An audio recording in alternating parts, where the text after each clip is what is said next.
Sevilla por varias razones. En primer lugar, pues por ver a mis amigos, ¿no? Mis amigos de la facultad, de aquellos años tan maravillosos, y bueno, casi 30 años después, seguir teniendo esos lazos pues es tremendamente reconfortante para el corazón, que al final es lo que nos llevaremos. Y en segundo lugar, porque en esta tierra, le comentaba también justo esta mañana que mi padre disfrutó de sus primeras vacaciones.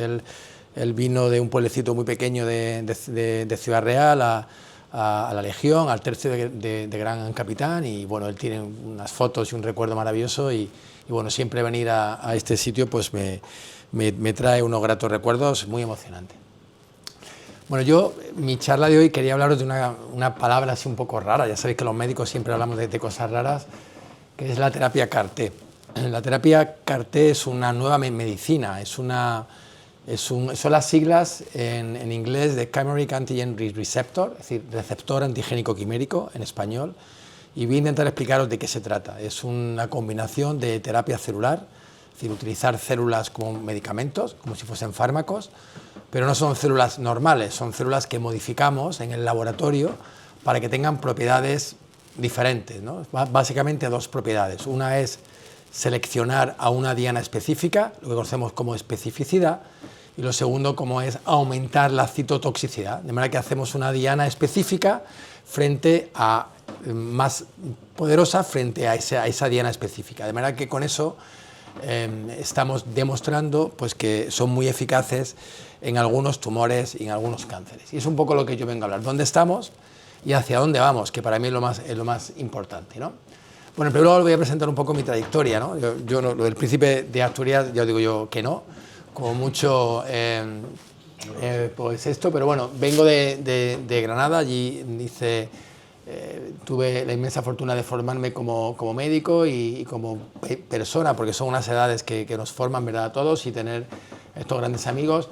Y luego hice la residencia en un hospital clásico de pediatría de España, como es el Niño Jesús, y ahí tuve también la suerte de empezar a formarme en la curiosidad, que era que ser médico, ser pediatra, clínico, no resolvía los problemas de los niños más graves, que en ese momento y siguen siendo para mí los niños que tienen cáncer. Como sabéis, el cáncer en los niños es una enfermedad poco prevalente, muy rara, pero a día de hoy es la principal causa de muerte en pediatría. Y bueno, yo como médico siempre nos ponemos desafíos muy altos, ¿no? Entonces tuve la inmensa fortuna de poder dar el salto a Estados Unidos. Hice un periodo postdoctoral en el mejor hospital del mundo en cáncer infantil, que está en una ciudad muy fea, pero donde hay muchísima investigación en cáncer infantil, que es Memphis, en Tennessee. Allí hice también, bueno, pues conocí a grandes líderes, al doctor Puy, al doctor Guillaume y al grupo de Rupert Hangrettinger. Como veis, todos ya todavía seguimos manteniendo esa amistad de aquellos años. Y seguí con la línea, volví a España, volví luego a Alemania, estuve otro año en Alemania, en Tübingen, con Rupert Hangrettinger, volví a Estados Unidos en el 17 a Minnesota, volví a Columbia en Nueva York en el año 23 y recién acabo de llegar de un año trabajando en Londres, en UK, en Gosh, trabajando en CAR-T halogénicos, que os contaré lo que es. Es decir, y todo esto al final es un bagaje, ¿verdad?, que todavía somos jóvenes, y aún le decía justo esta mañana que probablemente nos quedan más sitios donde ir a seguir aprendiendo. Esto es un no parar, pero al final es para traerlo a nuestro país, a un sistema público, a un hospital como es en el que trabajo, donde tenemos una cartera de servicios pediátricos muy amplia, todos los servicios médicos, quirúrgicos, todos los servicios centrales, donde tengo un entorno de investigación muy apropiado, como es el Centro Nacional de Investigaciones Oncológicas, en el que tengo el honor de dirigir el primer grupo nacional en cáncer infantil, dedicado solamente al cáncer en niños, y en el Instituto de Investigación de la Paz. ¿Y por qué me dedico a esto? Bueno, voy a tratar de contaros en 3 puntos un poco cuáles son las claves, ¿verdad?, de en qué momento estamos con el cáncer infantil. Os voy a hablar de los cánceres pediátricos en general, y en particular hablaré de la leucemia linfoblástica aguda, que es el cáncer más frecuente y el que nos está abriendo la puerta de cómo curar el cáncer en niños de otra manera, diferente a lo que hacemos ahora, que es la cirugía, la quimioterapia y la radioterapia. Hay otra manera de curar y en eso estamos. Os voy a contar el pasado, es decir, no podemos hacer un futuro mejor si no conocemos de dónde venimos, el pasado. y os voy a contar ya, os voy a introducir la terapia CAR-T. Bueno, empezamos con el cáncer. Como sabéis, el cáncer es una enfermedad prevalente en la población sana. Prácticamente de los que estamos aquí, más de un tercio de los que estamos aquí tendremos cáncer a lo largo de nuestra vida. Es una enfermedad que se ocasiona, como sabéis, como consecuencia, una de ellas, del fenómeno natural que es el envejecer o que es la edad, ¿no? Y eso es un poco lo que quiere representar esta figura. Sin embargo, en niños es el fenómeno contrario, es el fenómeno del crecimiento, y es tremendamente infrecuente que haya cánceres en edad pediátrica, en el fenómeno del crecimiento. Se consideran aberraciones, y de hecho, genéticamente e inmunológicamente, los cánceres en niños y en adultos son completamente diferentes. Los cánceres en adultos, como decía, forman parte del envejecimiento, de las mutaciones. Sin embargo, en niños el fenómeno del crecimiento son lo que conocemos como translocaciones, lo que ocurre, y es prácticamente menor del 1% de la población lo que tenemos. Y no me dedico a eso que conocemos como enfermedades raras. Entonces, cuando hablamos de cáncer infantil, no es singular, porque hay más de 1000 cánceres en niños genéticamente diagnosticados en este momento, y todos ellos se consideran enfermedades raras. Pero por intentar darle un poco de números y que entendamos, para que veáis, en el mundo, aproximadamente una ciudad como Granada, que es de donde venimos, serían los casos de cáncer que hay todos los años en el mundo. Aproximadamente 280.000, algunas se dicen que hasta 400.000 cánceres anuales en el mundo. En España son solamente 1.500, porque os hagáis una idea, y en Europa alrededor de 35.000. Luego 1.500 entre 40 millones de españoles, pues es una enfermedad muy poco prevalente. Y como veis ahí, lo que hablábamos al principio, que hablaba con María, 1 de cada 3 niños que tienen cáncer tienen leucemia, y el otro 1 de cada 3 tienen tumores cerebrales. Prácticamente estos dos tipos de tumores son los que vemos en el 90% de nuestra consulta en el día a día. Y esto es una buena noticia, la baja frecuencia, que hay poquitos casos, que curamos prácticamente a 8 de cada 10, que los niños toleran el tratamiento fenomenal, porque como sabéis los niños tienen una biología que les permite tolerar tratamientos de alta intensidad con muy poquitas secuelas. Pero la mala noticia, lo que también hablaba, el vaso sigue estando medio vacío, es decir, todavía hay 2 de cada 10 niños que no curamos, y hay enfermedades como el tumor difuso de tronco, la leucemia monocítica juvenil o la enfermedad metastásica de un tumor sólido, que sigue siendo incurable. Hace 30 años, cuando yo empecé mi residencia, era incurable y sigue siendo incurable. Y además, los tratamientos, cada vez, para que os hagáis una idea, hay 500.000 de adultos en Europa supervivientes a un cáncer en edad pediátrica que tienen algún tipo de secuela que les hace necesitar asistencia sanitaria por el tratamiento de esta enfermedad. Es decir, los tratamientos son tremendamente tóxicos a medio y largo plazo. Claro, esto es siempre como contemos esta historia. Como podéis ver esta gráfica, los primeros tratamientos que os presentaré ahora, que se empezaron a tratarse en el siglo pasado, mitad del siglo pasado, pues se morían todos los niños. Hace 50 años, cuando justo yo y Javi nacimos, pues si hubiésemos tenido algún tipo de cáncer, la probabilidad de superarlo era inferior al 50%, y a día de hoy estamos en el 80%, ¿no? Y esto se ha conseguido pues con las herramientas clásicas, ¿no? Operar, tratar con quimioterapia y radioterapia. Y es un poco la imagen que tenemos todos del niño con cáncer, sin pelo, agarrado a un suero, ¿verdad? Pero estamos en un momento diferente, en un punto de inflexión diferente, donde aparece algo que estaréis cansados de oír, que es la medicina dirigida, personalizada, individualizada, hacia una diana, hacia un target, y en concreto la terapia inmunológica, la inmunoterapia. Os voy a introducir la inmunoterapia, la terapia CAR-T, a partir del ejemplo de la leucemia linfoblástica aguda, que es el cáncer más frecuente en la edad pediátrica.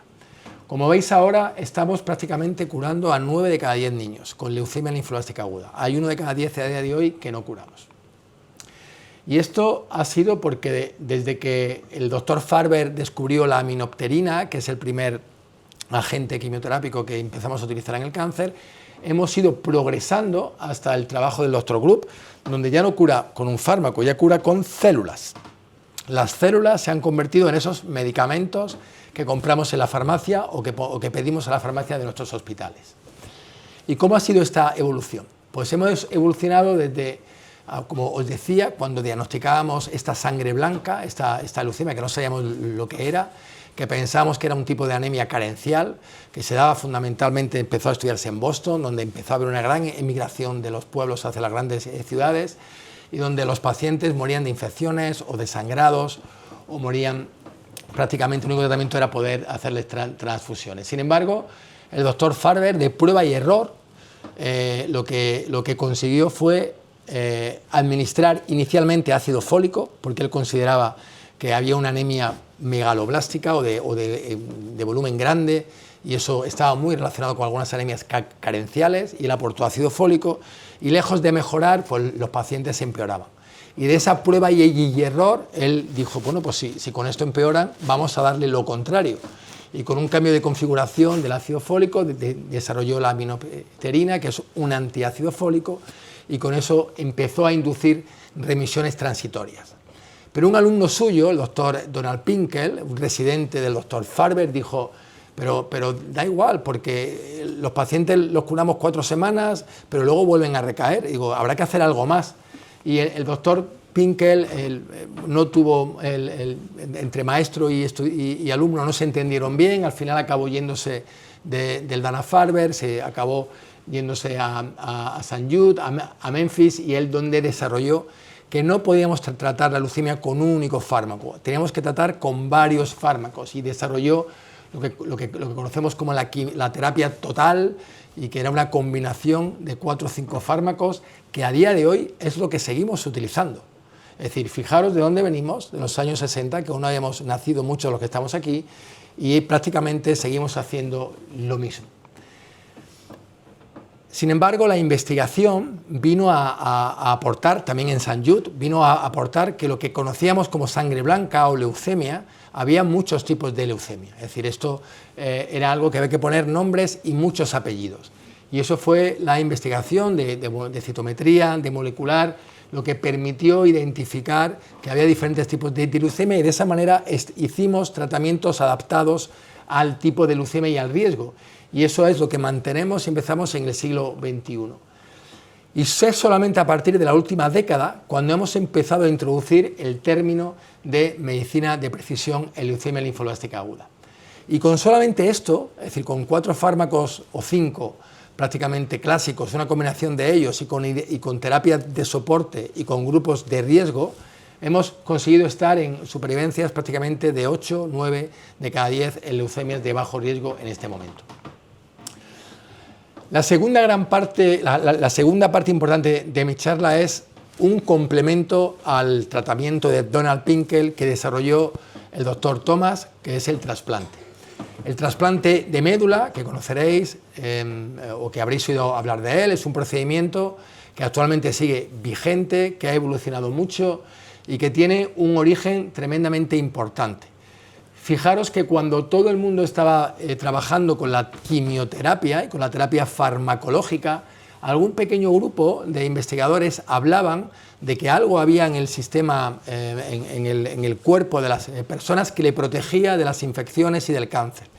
Es lo que conocemos como ese sistema inmune que ahora conocemos, el sistema de defensa, y que inicialmente se empezaron a hablar de que existía un sistema de vigilancia, un sistema de reconocimiento, un sistema de escape, una teoría del inmunoeditado, y todos estos puntos, como podéis ver, han sido premios Nobel de Medicina. El último, este año, que han dado el premio Nobel de Medicina al descubrimiento de los linfocitos T reguladores, como sabéis. Bueno, pues el primer gran premio Nobel en terapia celular se lo dieron a este señor en el año 90, al doctor Thomas, por el desarrollo del trasplante. Pero no lo tuvo fácil el doctor Thomas, porque el doctor Thomas, el trasplante, los primeros 200 enfermos que trasplantó, los primeros 200 enfermos fallecieron en los primeros 6 meses.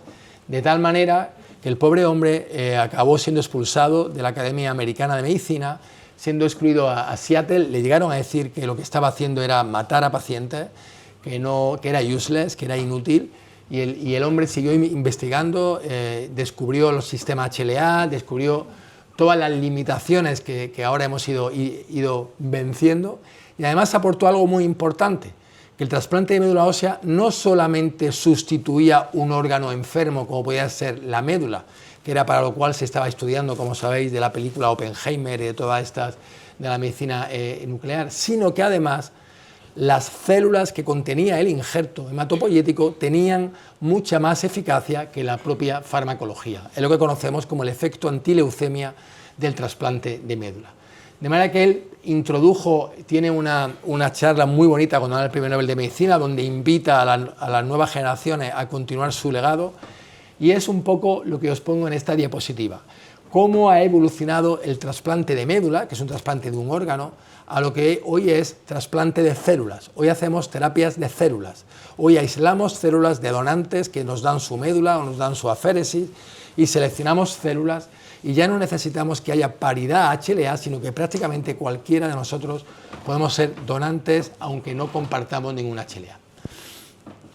El trasplante, por lo tanto, vino a resolver o a apostar o a curar a aquellos enfermos que no se curaban con quimioterapia y por eso llegamos a curar a 9 de cada 10. Y en la última década estamos introduciendo estos tratamientos, lo que conocemos como terapia con anticuerpos, anticuerpos biespecíficos, anticuerpos monoclonales, que los anticuerpos lo que hacen básicamente es unir de forma específica lo que queramos. Si tenemos anticuerpos que específicamente unen una célula T y una leucemia, pues una célula blástica, las unimos con un anticuerpo biespecífico. Ese es el blinatumomab. O si queremos que el anticuerpo lleve pegado a una de sus hepatitas una quimioterapia para que solamente se lo dé a esa célula tumoral y no haga daño al resto de las células, eso lo podemos hacer, por ejemplo, con el CD22, que está aquí, que es el inotuzumab. Es decir, hay muchísimas herramientas a día de hoy para dirigir y modificar el tratamiento convencional de la quimioterapia. Y con todo esto, con todos estos conocimientos, llegamos a la gran revolución de la medicina actualmente, que es la terapia CAR-T, la terapia con receptores antigénicos quiméricos, o como lo llama su inventor o descubridor, ingeniería sintética. Y os voy a explicar un poco qué es.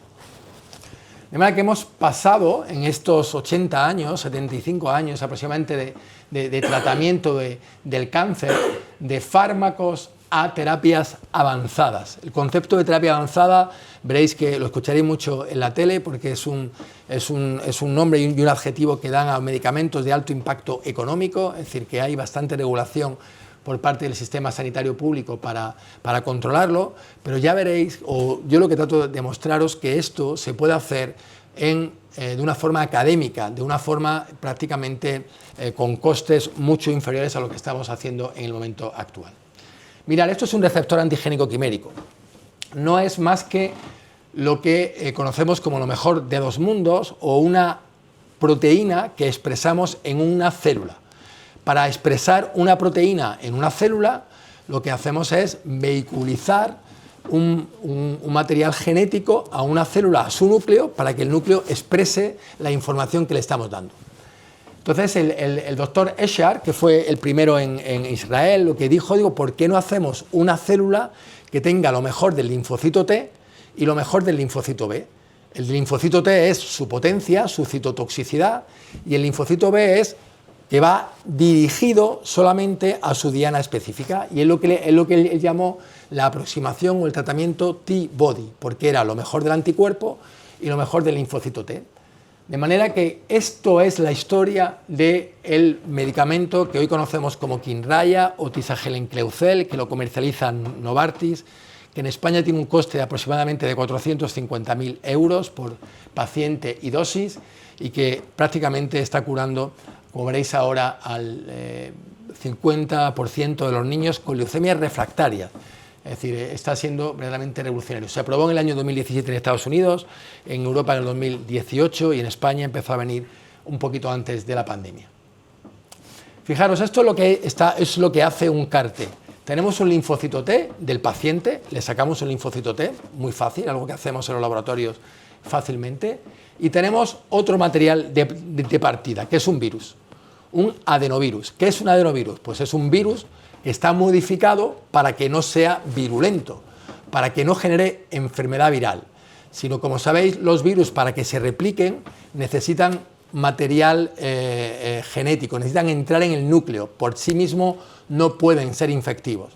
Entonces lo que hacemos es modificar un lentivirus, le ponemos la secuencia que queremos, de proteína conocida que queremos que exprese, una secuencia muy corta de proteínas para que exprese, para que entre dentro del linfocito T, lo infecte, vaya al núcleo y exprese la proteína. De manera que hacemos esto, es decir, transfectamos, esto se llama transfectar, se introduce el vector lentiviral dentro del núcleo, el vector lentiviral con la información genética conocida, de manera que el linfocito T, además de expresar su TCR y todo lo que expresa, va a expresar la información que le hemos dado, en este caso la información para que exprese un anticuerpo que va a reconocer el CD19, y de esa manera va a unirse específicamente a su diana.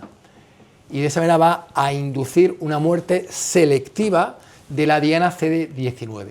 Esto se podría aplicar prácticamente a cualquier enfermedad cuando el driver sea único, es decir, cuando tengamos lo que conocemos como un antígeno único o un neoantígeno, es decir, un antígeno exclusivo de la célula tumoral.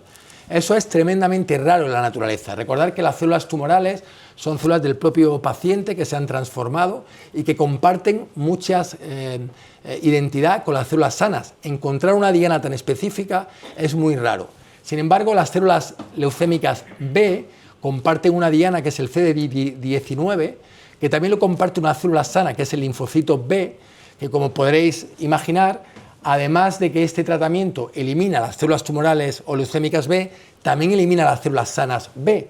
Y eso es el efecto adverso o el on-target of tumor effect que genera este tratamiento.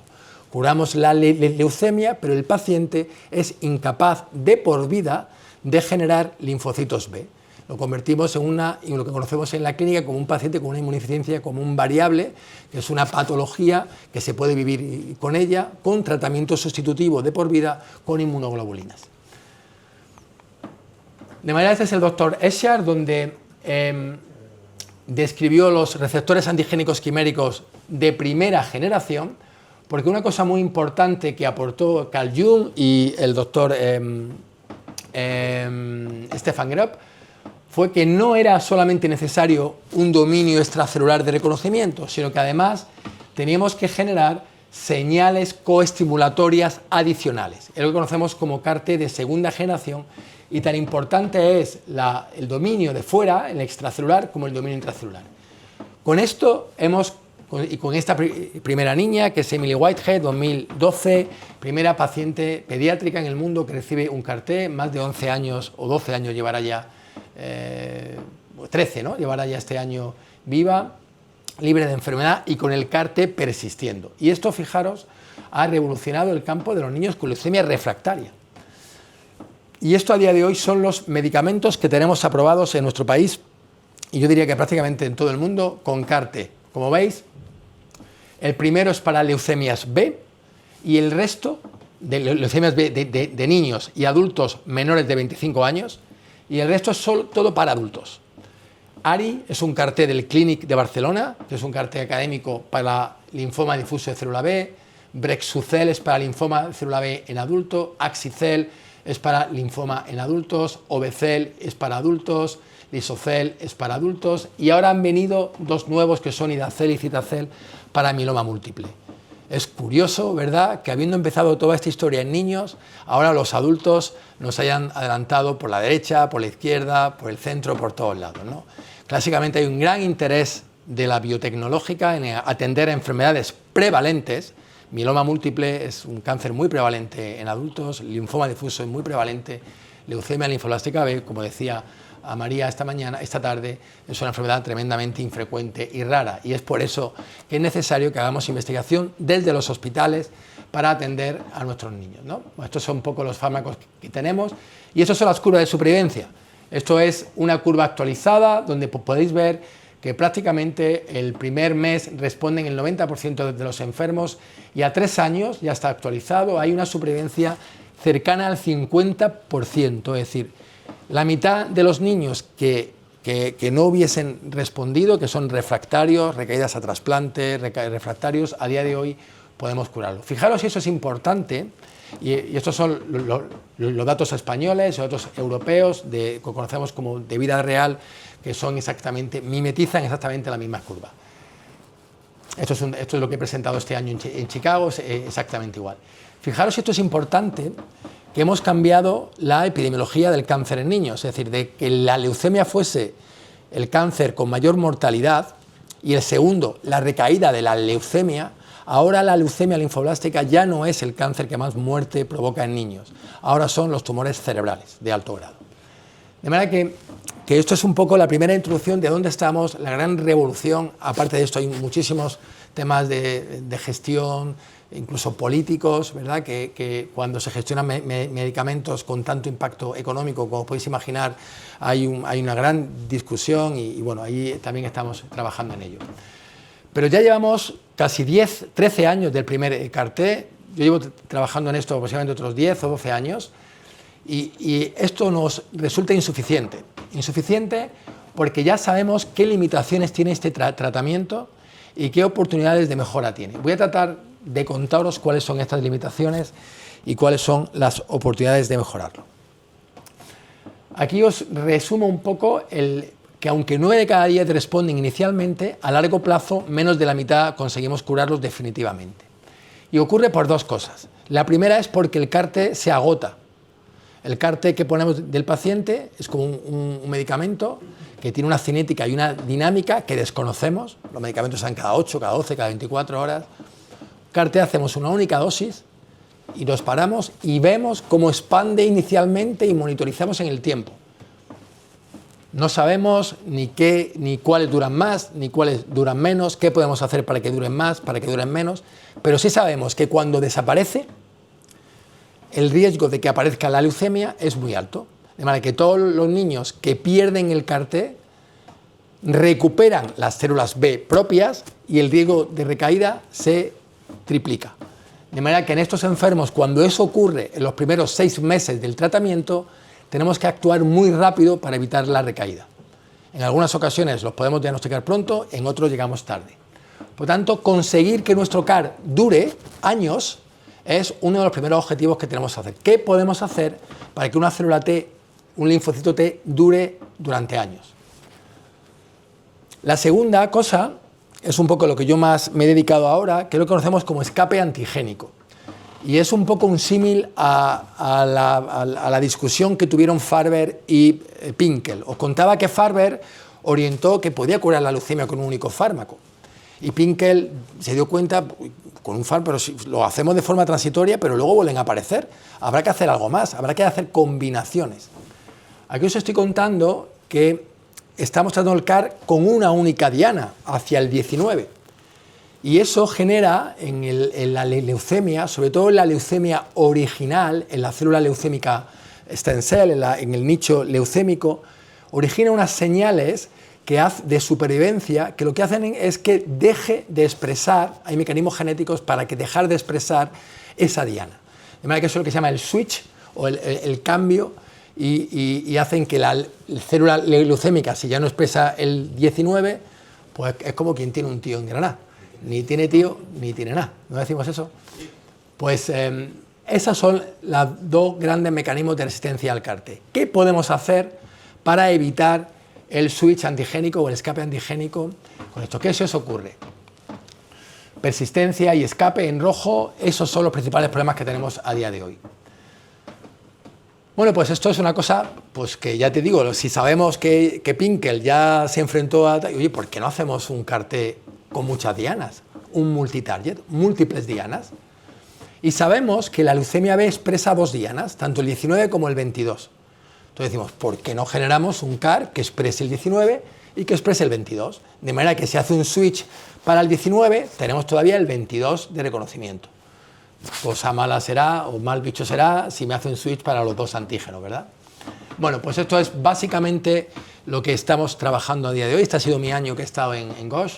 Hemos trabajado principalmente en 4 hipótesis. Cómo hacer coadministrar o coinfundir CAR-T19 y CAR-T22 por separado, cotransducir, es decir, tener un único vector que expresa las 2 dianas, hacer un vector que tiene dos vectores en la misma célula, de manera que hacemos células bicistrónicas, o lo que estamos haciendo en Madrid, en mi laboratorio, que es mucho más sencillo, que es hacer como una bicicleta, es hacer como una bicicleta en tándem, que es tener un eje con 2 sillones, para que pedaleen 2 personas a la vez o para que expresen 19 y 22. Esto es, para que veáis un poquito, la secuencial son 2 car diferentes, esto es tremendamente más caro porque implica 2 vectores virales, el bicistrónico igual, un plásmido con 2 expresiones, o el tándem, que es lo que hacemos, que como veis es un único dominio intracelular con 2 dominios extracelulares. Esto es lo que estamos haciendo en mi laboratorio y es lo que básicamente acabamos de publicar en Lancet este año, y donde con la colaboración de un laboratorio de la industria hemos conseguido demostrar que, como veis, los animales respondían. Lo hemos hecho en un laboratorio de 15 metros cuadrados, es decir, un laboratorio de un hospital convencional, con todas las autorizaciones y criterios de calidad, y como os decía, bueno, hemos hecho todas las pruebas y actualmente tenemos 8 de los 11 pacientes vivos, y son pacientes como este que tenían la leucemia fuera de la leucemia. La leucemia está en la sangre o la médula ósea, pero cuando son pacientes que recaen tanto, aparecen santuarios nuevos, que son, en las chicas son las mamas, en los chicos son los testículos y el sistema nervioso central, y en este caso, por ejemplo, es una masa retroperitoneal que se comporta como un tumor sólido. Impresionante que con una única infusión seamos capaces de limpiar todo el tratamiento. Como digo, 8 de 11 pacientes están ahora mismo vivos y libres de enfermedad, y esto nos ha permitido abrir un ensayo clínico, el primero que hay en el mundo con un tándem CAR-T. El segundo tema es la persistencia, y aquí también me entenderéis que cuando hablamos de linfocitos T nos creemos que todos los linfocitos T son iguales, y no es así. Es como si llamamos a los linfocitos T José, y hay José Antonio, José Luis, José Marías. Pues los linfocitos T, en función de si son naive, si son stem cell memory, si son memoria central, si son memoria efectora o si son EMRA, tienen unas propiedades diferentes. De manera que cuanto más jóvenes son, tienen más capacidad de proliferar, y cuanto más senescentes son o más mayores son, tienen menos capacidad de proliferar. Por lo tanto, si nuestro pool de linfocitos es muy senescente, la persistencia será menor. Cuanto más enriquezcamos nuestro CAR con poblaciones memoria o tempranas, la persistencia será mayor. Y es algo que estamos viendo, que en función de cómo sean los linfocitos, podemos ver que la persistencia es mayor o menor. De manera que lo que estamos trabajando ahora es en no hacer CAR en linfocitos T, sino hacer CAR en sus poblaciones de linfocitos T que van a persistir mucho, que son las poblaciones stem cell memory, que es una población muy pequeñita. Por lo tanto, con estas 2 situaciones, con el acercamiento multidiana, con 19, 22 y otro, y con la transducción en linfocitos T jóvenes o naive, podemos tratar de solventar este tema. Pero esto sigue siendo complejo. Complejo porque el paciente no tiene tiempo, la leucemia es tremendamente agresiva, no da tiempo. A veces el paciente no está en buenas condiciones clínicas para hacerle una féresis, manipularle los linfocitos, tardamos al menos 1 mes y medio en todo esto, hay que mantenerlo. Entonces, podemos hacer una estrategia CAR que conocemos como off the shelf, es decir, un CAR que ya esté preparado, que ya esté ahí y que sea solamente ponerlo como ponemos una quimioterapia, un fármaco en el laboratorio. Vale, pues estas son las oportunidades de mejora a las que me refiero. Es el segundo gran proyecto que he hecho en Londres este año, en Gosh, con el profesor Percy Sanrolia, con el grupo de Rob Chiesa, y fijaros en esta foto que me encanta. Fijaros los laboratorios que teníamos abajo, que están desde la calle nos veían ahí a todos y nos saludábamos, porque bueno, pues tienen ese concepto de que, aunque sea una institución antigua y vieja, es el hospital infantil, el segundo hospital infantil más viejo de toda Europa, después de la Charité en Berlín. Este es el segundo y tiene esa portada, ¿verdad? Sin embargo, tiene la capacidad de entender que si no hay una investigación que apoye lo que se hace en el hospital, no podemos hacer nada. Y eso es lo que nos falta en nuestro país. En nuestro país hacemos grandes hospitales con muy poquita investigación o muy poquito laboratorio. Cambiar ese concepto es algo que tendríamos que aprender, y ese concepto es lo que conocemos como Comprehensive Cancer Centers, que ojalá en nuestro país empecemos a tener. Bueno, de manera que estos CAR off the shelf es lo que conocemos como CAR-T de nueva generación. Son las nuevas medicinas y son lo que conocemos como los de cuarta generación. Esta niña, Alaisa, es la primera paciente en el mundo que recibe un CAR-T halogénico y que ha tenido, eso fue cuando estaba malita. Yo me enteré por los periódicos, estaba en un congreso en AS, en Estados Unidos, y esta es la foto de este año, que he tenido oportunidad de verla en consulta, y es una pasada. Es decir, es una niña que recibió un CAR-T halogénico, no de ella, no de un familiar, sino de un donante sano, preparado, y que, como podéis ver aquí, pues fue efectivo. ¿Qué ventajas y qué inconvenientes tiene un CAR autólogo versus un CAR halogénico? El CAR halogénico tiene la ventaja de la universalidad, que podemos tener donantes universales para todo el mundo, que está rápidamente disponible, no hace falta esperar tiempo, y por lo tanto podemos producir con un único donante muchísimos pacientes, y eso ahorra costes infinitos. Imaginar que con una producción podemos tratar a todos los niños que tenemos prácticamente en nuestro hospital. Sin embargo, tiene dificultad o tiene otros problemas. El primer gran problema que tiene es que tenemos que modificarlo para que no sea rechazado por el paciente, porque no comparte el sistema HLA-TCR, que bueno, es una cosa que nos descubrió el doctor Thomas. ¿Cómo hacemos esto? Pues básicamente es sacar a ese donante esos linfocitos T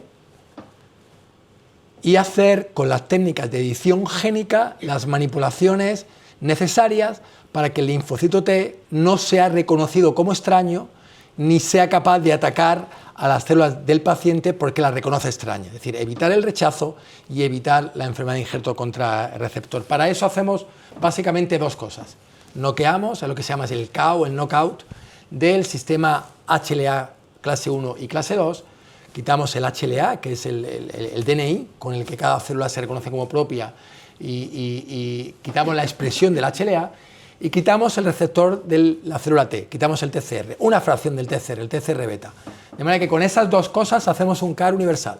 Edición génica, unas tijeras, puede ser CRISPR, TALEN, como veréis ahora, o edición de bases, que es la que estamos haciendo ahora, conseguimos quitar HLA y TCR. Y además podemos hacer otras cosas. En este trabajo hemos quitado el CD52 porque utilizamos al Alemtuzumab como linfodeplección, o le quitamos un freno para evitar que el CAR-T se agote. Bueno, podemos hacer muchas cosas, pero básicamente quitamos el TCR, por supuesto, hacemos knockout del TCR y HLA y knock-in, es decir, insertamos la diana que queremos, en este caso el 19.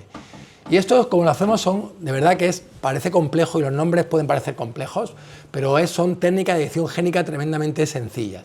TALEN son unas tijeras genéticas con las que quitamos y pegamos.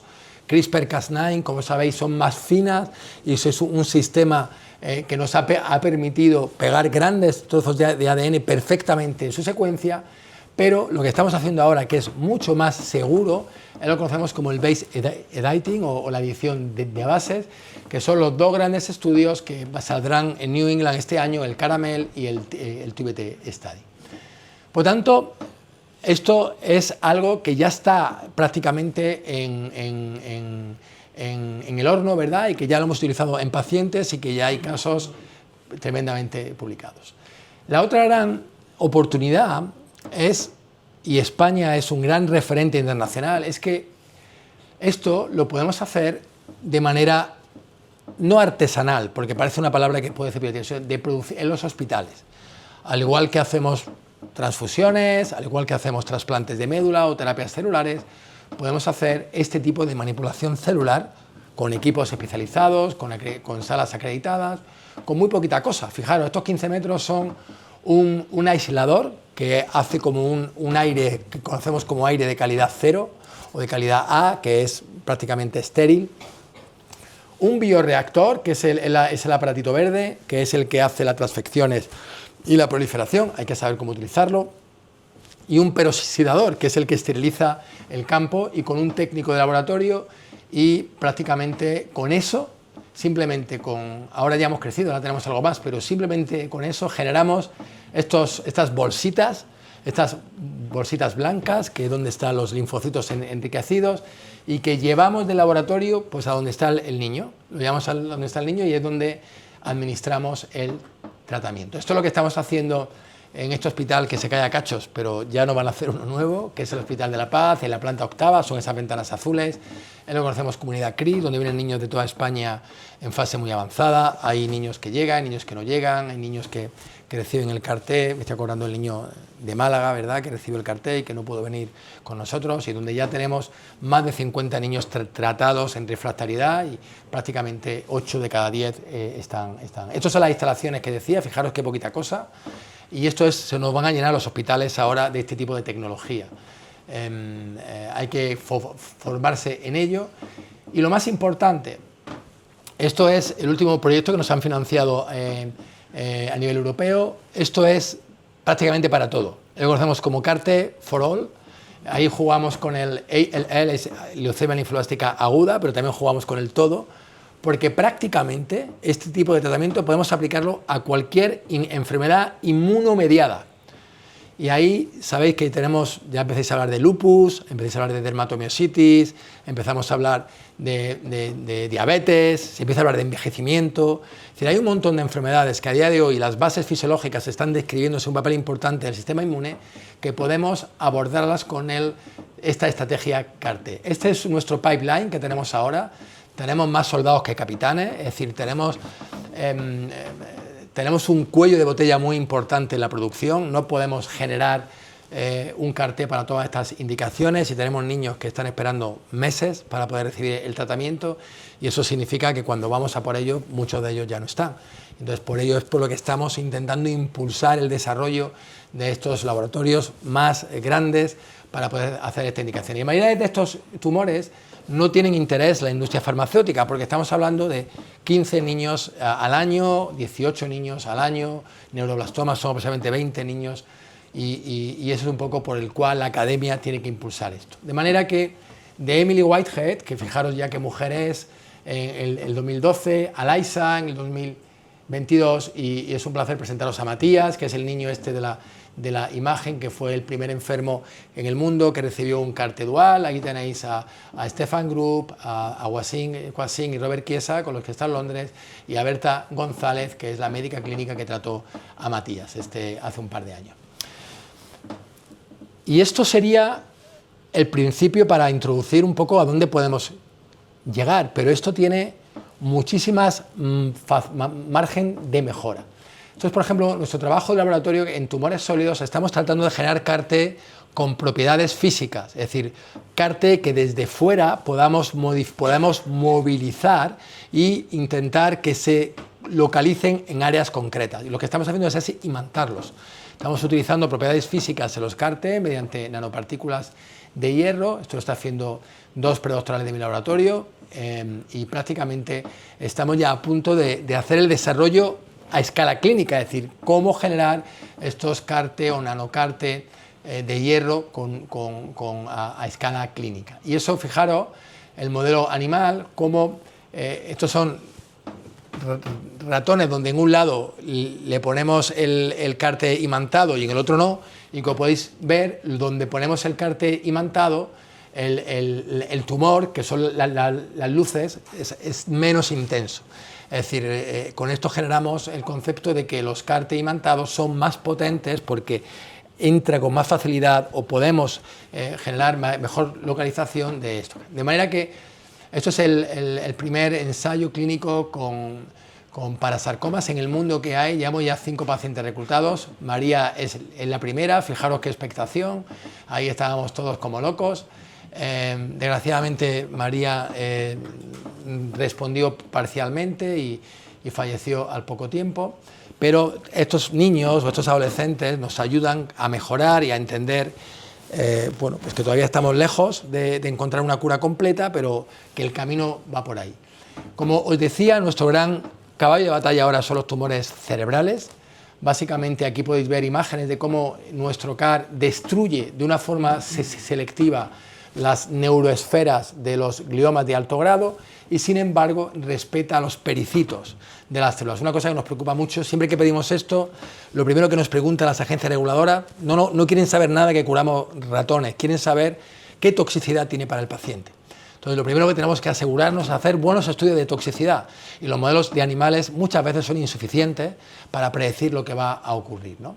Por lo tanto, este es el ZINC, que también es el primer ensayo en el mundo con tumores cerebrales con 2 brazos, que ya tenemos también pacientes reclutados. Este es el CARINA, que es un ensayo clínico que hacemos con Gosh, con Londres, para LMA, con un CAR de edición génica, primer CAR-T también que estamos haciendo de edición génica para LMA, con un CD45 CAR, y esta sería ya para nosotros, a día de hoy, es la tormenta perfecta, lo hemos conocido como el Storm CAR, el CAR-T, donde hemos visto que en un ensayo basket, que a nuestro CAR con fármacos que inmunomodulan la expresión del CAR, fijaros, somos capaces de tratar a tumores con 6 dianas diferentes. Y esto es algo que el multitarget nos permitiría tratar a tumores tan raros como las leucemias T o los neuroblastomas o los sarcomas avanzados o la leucemia mielomorfótica juveniles. Fijaros, tumores tan diferentes que comparten un mismo abordaje inmunológico. Eso en molecular se llama abordaje agnóstico, que es vías moleculares que comparten, por ejemplo, el tumor el cáncer de pulmón y el neuroblastoma en niños, histológicamente no tienen nada que ver y sin embargo molecularmente tienen una misma vía. Entonces, pues, inmunológicamente es un concepto parecido, que aún no está acuñado el término, lo propondré para el Príncipe de Asturias, el término de abordaje inmunoagnóstico, que es simplemente, independientemente de la histología, intentar hacer un abordaje con la expresión de esta diana. Esto acaba de empezar la historia de los CAR-T. Fijaros que os he contado un poquito que empezó a finales del siglo pasado, empezó la primera paciente en 2012, se aprobó en el 2017, 2018, ya vamos en el 2021, ya fijaros que se están ampliando las indicaciones a autoinmunidad. Ahí podéis ver que ya tenemos nosotros en el 25 la primera niña tratada en el mundo con una dermatomiositis, que el pulmón estaba en ECMO y estaba en trasplante pulmonar, y conseguimos por uso compasivo tratarla con un CAR y la fibrosis pulmonar se resolvió completamente y la niña ha pasado un año y está perfecta. De manera que esto es la historia de la medicina viva en este momento. La mala historia, que yo también la cuento y es por lo que siempre digo, necesitamos el apoyo de todo el mundo y también de la sociedad. ¿Por qué? Porque estamos tardando muchísimos años en abrir estos estudios.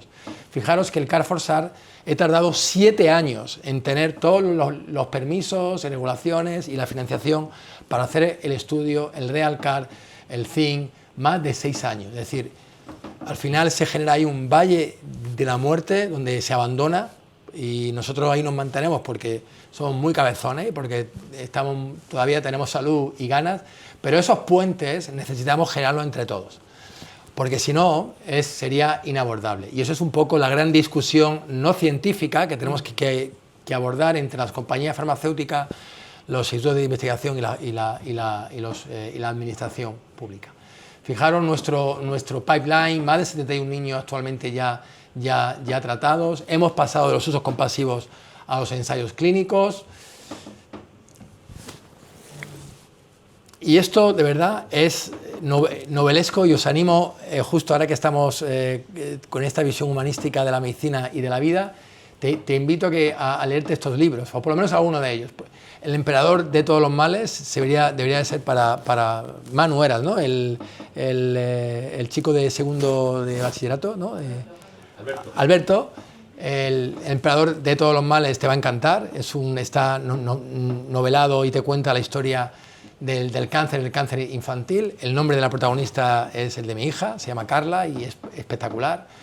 Segundo es El gen de Jin, del mismo autor, es una trilogía que nos cuenta el desarrollo de CRISPR y ahí hay mucho español. Está Mújica, que como sabéis, desgraciadamente no le dieron el premio Nobel, se lo dieron a Carpenter, pero verdaderamente el que lo descubrió en las alceas de Alicante fue él y te cuenta perfectamente cómo fue.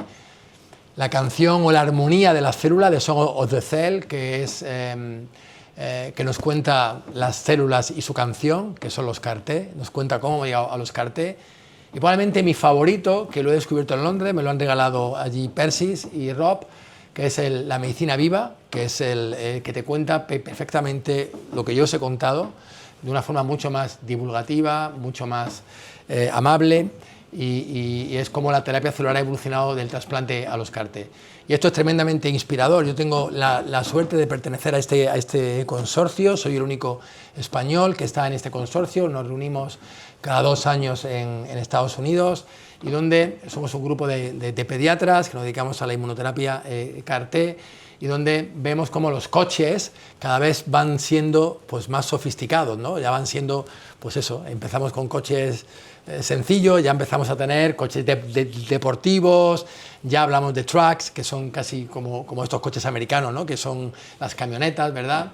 Bueno, y nada, yo simplemente soy el altavoz, esto es el grupo al cual tengo el inmenso placer de compartir el día a día. Muchos de ellos son gente joven, como podéis ver ahí, pero tremendamente preparada, con mucha ilusión, que aguantan pues, los mails, los WhatsApp a horas introspectivas, porque entienden que nuestro trabajo es traslacional hacia los pacientes.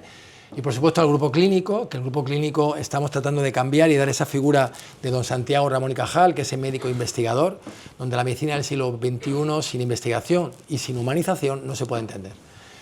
Y nada, y por supuesto a las fundaciones que nos apoyan, y especial mención a la Fundación CRIS contra el cáncer. Y bueno, acabo con esta foto, que es la más importante de toda la presentación, es la foto que como veis es el amor, el cariño, es lo que nos mueve en la vida, el motor de nuestra vida, y esa ilusión que tenemos en volver a vernos, en volver a querernos, a abrazarnos, y en esa ilusión por la cual nos hicimos médicos, que es hacer y tratar y cuidar a los más vulnerables y ayudar a que tengan una vida mejor y con mejor calidad de vida. Muchísimas gracias por vuestra atención, y cualquier pregunta, pues si la sé contestar, encantado de contestar.